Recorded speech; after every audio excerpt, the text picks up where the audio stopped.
Hello, everybody. Hope everybody's going great today. And today we're going to be talking about The Empress on Netflix. It's their new historical drama. It's a German production. It is about Elizabeth and Franz Joseph and their relationship from the Austrian Empire. It's basically takes place from the early 1800s to the late 1800s. But this is only the first season, so it's like in their when they first meet and how they met and how they became emperor and empress. So the show really shows how Elizabeth is kind of like this a rebellious type of person who doesn't really care about the conformities or the rules of high society, and she kind of wants to be her own person. And she's kind of looking for somebody who's kind of has that Kindle spirit as she does. And we see that in our Emperor Franz, and that he is much like Elizabeth, only he's not as brave and as daring as she is. He wants to break outside of this fold and kind of be thinking outside of the box. We see him in this series struggling to try to help his people get out of this poverty. Right now, his country is into is having kind of financial troubles, and his people are not really happy with him and his family and the government or the monarchy right now. So he's trying to get his people to like him and to help them prosper, but he's facing much difficulties. So The Empress, while it is a romantic show, it does have political aspects, which I like, and it deals with like the world events, what's going on at this time period for this Austrian government. And we actually see the emperor kind of struggling to get his dreams accomplished and what he wants to do to help his people. And he has to fight these different factions. He has his mother, and he's trying to fight the military aspect of this because they want him to go to war, because there's a thing between Russia and Britain and France. I believe it's called, the Crimea war is going on at this time, and both sides are trying to get him to go to each side. So I like that aspect as we see him struggling between that and how this also affects his family and his marriage. We see him that he really loves Elizabeth and he wants to get close to her, but these struggles, either the foreign struggles or pulls him away from her, or the domestic problems that are happening keep on interfering with his relationship with her. And then we have Elizabeth, which is our main character, what this show is about. They kind of advertise this that she's like was a empress who was kind of for the people, and maybe that is what develops later on, but that's at the beginning.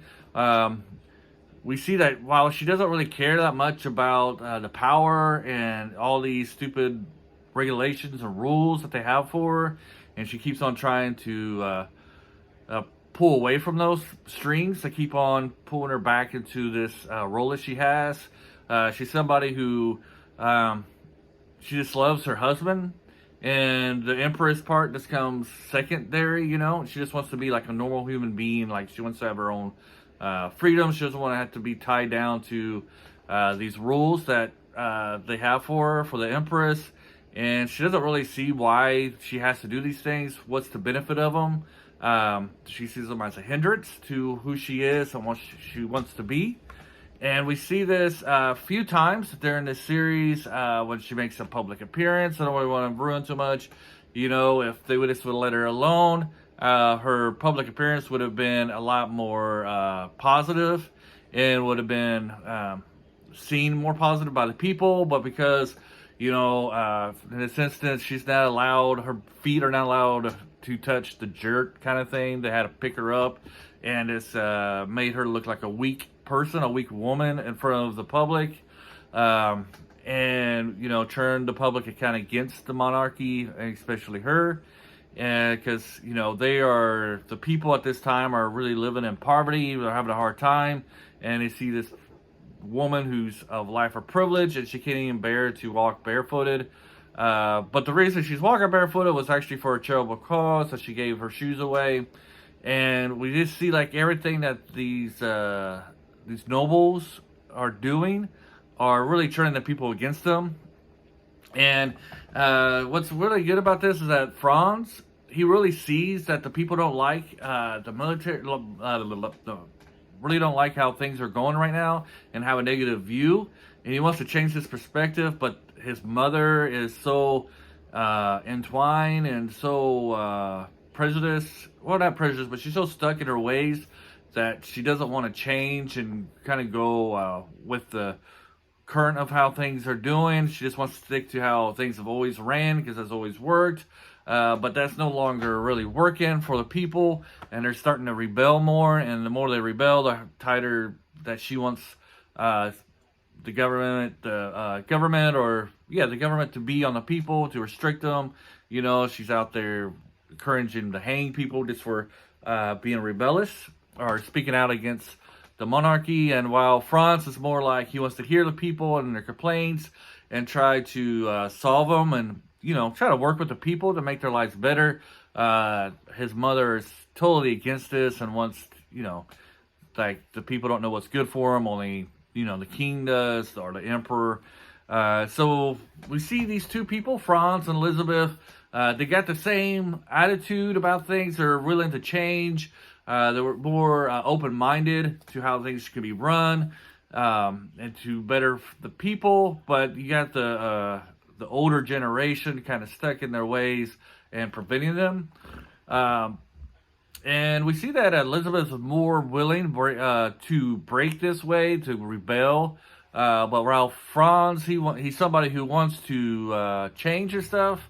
He's not brave enough to go against, especially his mother. He's not really brave enough against his mother. And we see him constantly throughout the series back down.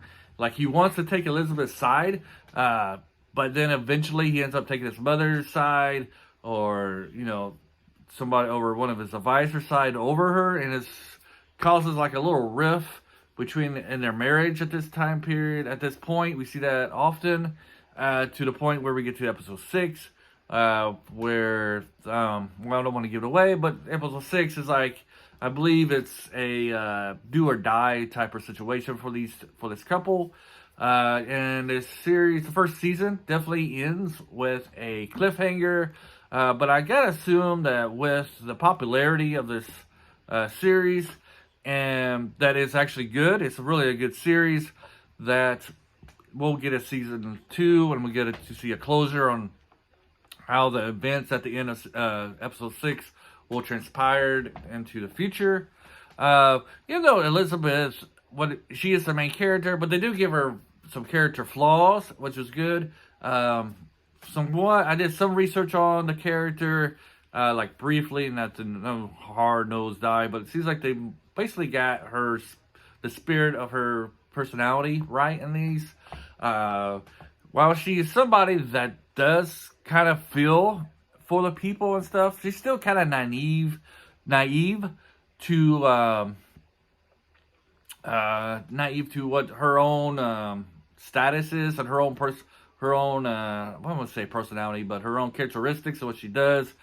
She's still somebody who, while people are struggling to feed themselves, she's going out to these like parties, these extravagant parties, and partying with other elite people and stuff, and really being selfish. There's many times that she just cares about herself, kind of thing, and her own pleasures and her own desires. So she has that tendency, and she doesn't really, when she sees the people struggling, she doesn't really connect like her own lifestyle, how her own lifestyle is kind of contradicting her way of belief to those below her, kind of thing. So I got a feeling that after episode 6, we might see that a little bit of a change. If the people saw like how she acted like when she was in her private life, they probably wouldn't liked her a lot at all. I mean, she's not very well liked right now just because she's part of the monarchy, but she's probably more likable than the other ones at some point. But if people actually saw how she acted at nighttime, you got to think she would be probably more hated than the emperor. If you're going to put this in today's society, like when we were having all the COVID lockdowns, you would have these politicians say you couldn't go out, you couldn't go out to restaurants, you couldn't go visit family, and then you would see these same politicians go do those things. They would have these parties, go out to restaurants when they actually told other people, and how that disconnect, how people didn't like these politicians anymore because they're breaking their own rules. It's like rules for thee, for not for us, kind of stuff. We kind of see this at this time for this world, for the monarchy here, for the emperor and his family, that while they're living a good life, their people are struggling, and they're wanting to rebel, they're wanting to change.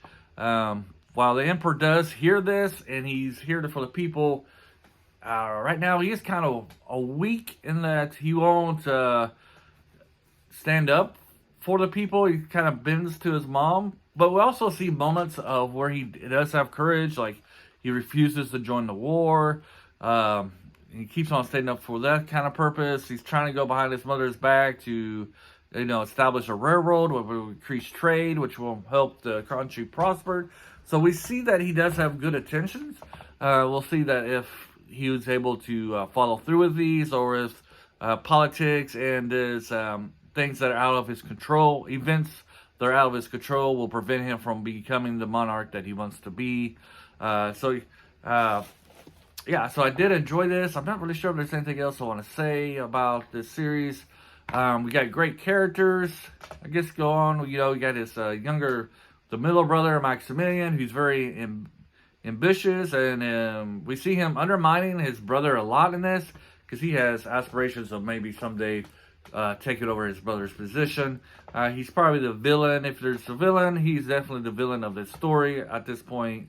He does, in real life, he has a pretty good, it would be a pretty good show about Maximilian in real life, because he ended up becoming emperor of Mexico there for a while before being executed over there.